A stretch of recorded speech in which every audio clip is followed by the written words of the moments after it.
ભુજ નગરપાલિકા અને આરએનબીના વચ્ચે સંકલનના અભાવના કારણે આગલે દિવસે રસ્તો નવો નોકર બનાવવામાં આવ્યો હતો। એ રસ્તો માત્ર 24 કલાકમાં પાણીની લાઈન બેસી જતાં આખરે ખોદી નાખવો પડ્યો હતો। કોના બાપની દિવાળી? આવો સવાલ ચર્ચાઈ રહ્યો છે।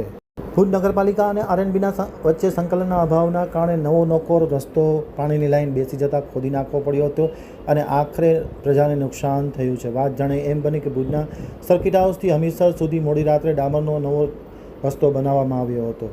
સવારે નવો રસ્તો બનાવવામાં આવ્યો અને સાંજે ભુજ નગરપાલિકાની પાણીની લાઈન બેસી જતાં બીજે દિવસે સવારે આ રસ્તો ખોદી નાખવો પડ્યો। આમ આગલે દિવસે આ રસ્તો નવો નકોર બનાવવામાં આવ્યો અને આજે માત્ર 24 કલાકમાં નગરપાલિકાએ પાણીની લાઈન માટે આ રસ્તો ખોદી નાખવો પડ્યો હતો।